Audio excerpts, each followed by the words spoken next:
It's your international boy, DJ Spot.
All right, so good afternoon, everyone. Thank you so much for joining and having to come back to this live. We had a little bit of issues yesterday. All right, thank you so much for joining. Okpe, Manchester, Ricky, Rashid, Lini. We have our guest already, so I think we just have to go straight into the business of today. All right, so but before we get started, for those that are just joining us for the very first time, this is the second episode of Pulse of the Culture. The maiden edition took place last month, where we had Bamileri as our guest. So Pulse of the Culture is a curated platform spotlighting the real voices shaping Africa's entertainment, influence, and creative economy. Each session features unfiltered conversations with bold cultural drivers, and we are so excited to have the one and only Aproko Doctor right here in our midst this afternoon. So let me invite him as a guest already. Okay. AD, please, I'd like to confirm if you got my request. Invite you to speak. Okay, great. Thank you so much. All right, so let me do a quick introduction. I know you know who AD is. I mean, Aproko Doctor, but I would like to give few introduction about him.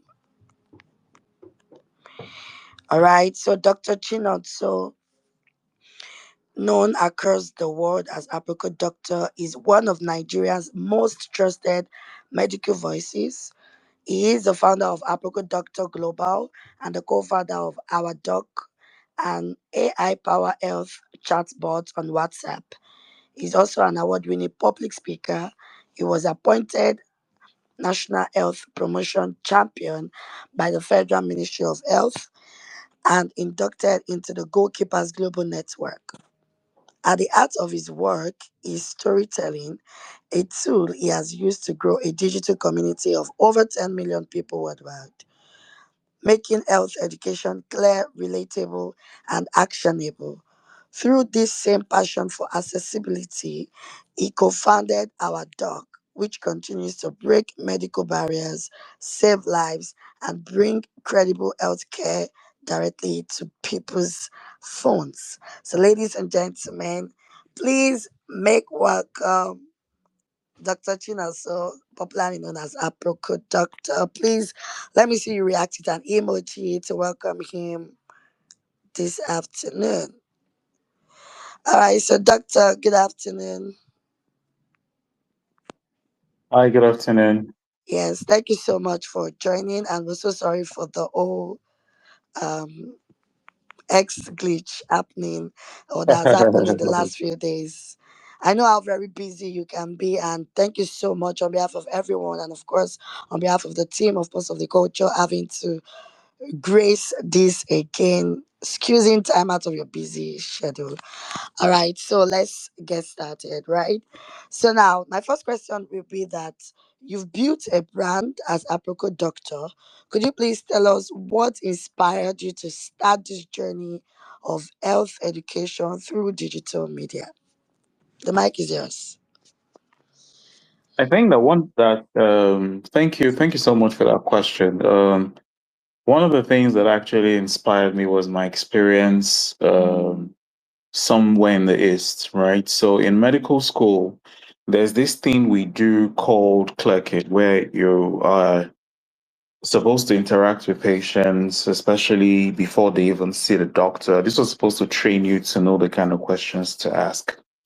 And there was this particular man that I met who had a transient stroke. And a transient stroke, for the sake of simplicity, is what I'll call a mini stroke or a small stroke, right? It's still a stroke nonetheless, but it's not as bad as the main one. And as a medical student, we took history, clerked him, and then we took him to the doctor, and then the doctor made some recommendations and treatments for him. And I forgot about this man, only for me to come back 2, 3 years down the line, still in medical training. This time I was preparing for my final exams, and we had to go to the ward in order to practice on some patients. And while I was, practicing on patients, we saw the same man again, and this time he didn't make it. And so it got me thinking, what exactly did this man not understand is exactly about healthcare? Is it that he doesn't know that hypertension is real, or hypertension is,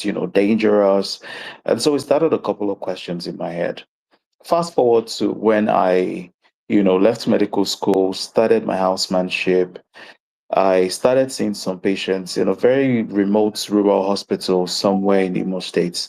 And in that particular, village, I saw women who put their baby's feet in fire simply because they wanted to stop the child from convulsing or having a seizure. There were some that went to feed their child, some urinated in their child's eyes, some got cow dung, and I could see a lot of wrong practices that were being done. And so I said, okay, I think it's time to actually change some of these beliefs and mindsets that people have. In doing that, we started to hold some community outreaches. My friends and fellow doctors started to host community outreaches, hoping to at least change a few minds. But then it felt like we were not, doing anything. We're not making a dent at all. And so I said, okay, there are radio stations around me. Let me try doing radio. And I went to radio, tried to audition for radio, and they said, that they don't think this is something that people would love to listen to. And I guess why, understandably. And so this was when digital media was actually taking off, and I figured that there was an opportunity right there because quite a number of people were now turning to digital media, especially to um, look for entertainment. And somewhere along the line, I started using digital media. At first, it wasn't easy, but here we are now, 10 years after, and it shows that people are actually paying attention. So what influenced me to start was the fact that I saw a need, and the need was there was not adequate healthcare information, which now led me to the style. So what style are we using in order to share this healthcare information? We describe it as storytelling. And that's because when you stay in front of people and then you give them facts and figures, people usually don't remember the facts and figures. They don't remember definitions, but they'll most likely remember a story, which is why we start our videos with the mechanic kitchen. They'll remember the story. They'll remember how we make them feel. And we've all shown that when people are inspired, they remember more, but they don't just remember more, they are inspired to action. Information itself does not inspire people to action. Emotions inspire people to action. So yeah, that's the long and short of why we started Aproko Doctor, and why we use the style that we use, especially use it to media. All right, thank you so very much, Doctor. I think I could relate to, you having to come from the angle of a story, teller in having to pass your message across. At least for someone who have been following you for quite a while now, I knew how you were able to transit from, having to just dish the information, then moving to the storytelling, having to use all those, funny videos, attached to your content. So I would like to ask, you said you've been doing this for 10 years, right?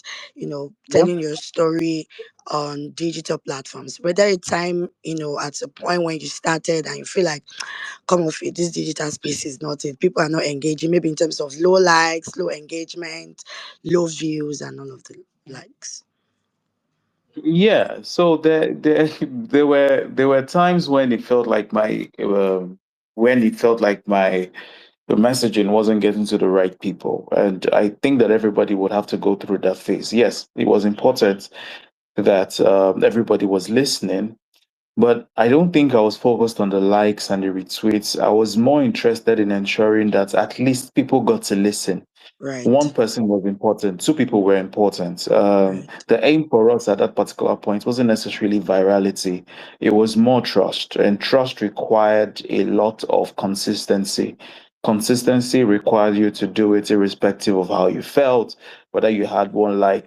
There were times when I almost gave up until somewhere on this Twitter, someone mentioned that one of my threads, especially the one about saving a child from choking, actually hmm, saved her daughter because her daughter had wow, swallowed the earring of her elder sister, and she remembered one of my video on how to actually help a child was actually choking, and she did it and it saved that child's life. So wow, it was it was events like that that made me realize that, look, it's not just about the likes and the retweets, it's what problem are you solving, right. right? And so long as you're solving that problem, it's people it would matter in the grand scheme of things. All right, thank you so very much. Another follow-up question, right?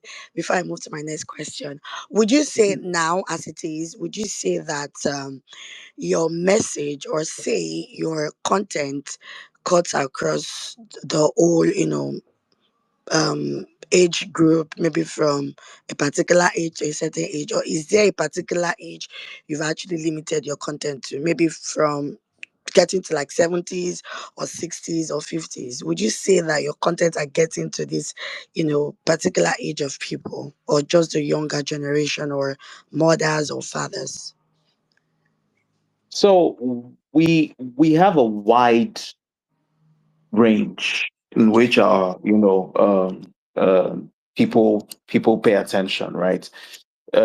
People as far as 18 to 25, 25 to 34, but the most people that follow us are people between 25 to 34, Wow. right? So, which is like, the younger adults, people who are Mhm. beginning to pay attention to their health. Yes, we still have younger people, which is between 18 to 25 for the next people. But I'd say that from our own analysis, a lot of people, including mothers and fathers, and by mothers and fathers, I mean people between 6 to 5 years and Right. above, especially are people who also pay attention. So yes, there's a lot of responsibility on our shoulders because our content is not just for, or our production is not just for the young Nigerians, for the old one, but at the same time, even though the old people, so we try as much as we can to touch as many age groups as we can. All right, thank you so much. I think that answered my question. So now the next question is, how do you strike a balance between keeping it entertaining and ensuring that accurate medical information reaches the audience?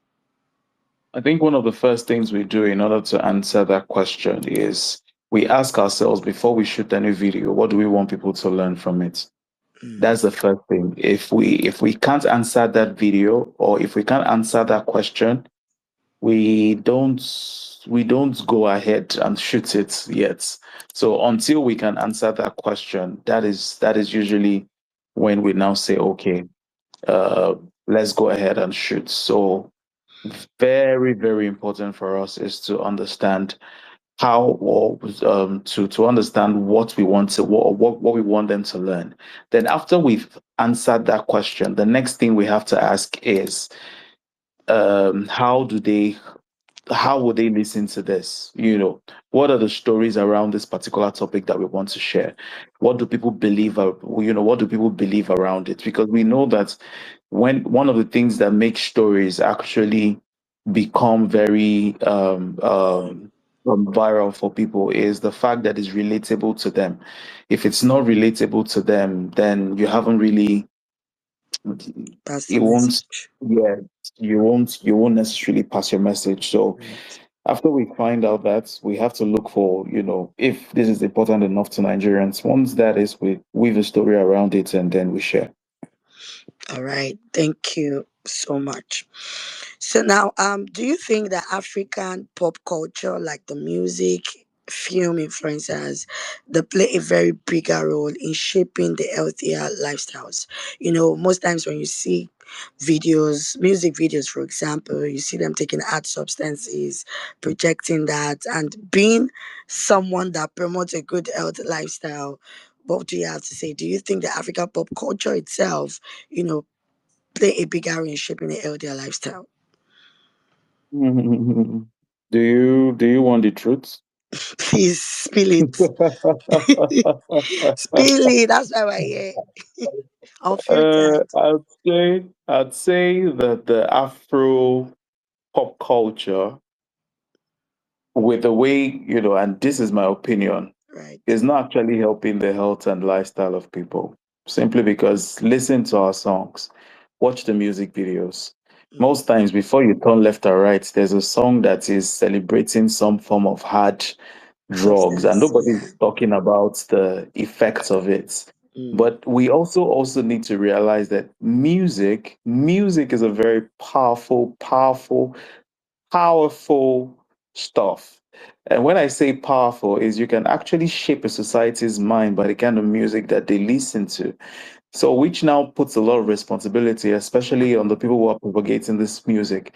Are you making music just to have the numbers and make your artist rich? Or are you making music because you realize that there's a responsibility that someone, a child out there who is listening to that music, has listened to your music probably like 20, 40 times in a day, has sort of seen, quote unquote, a hard substance as very accessible. So yes, pop culture would actually go a long way to determine the health and lifestyle of a generation, and I think that there's a lot more work that has to be done in how we, reach pop culture, especially here in Nigeria.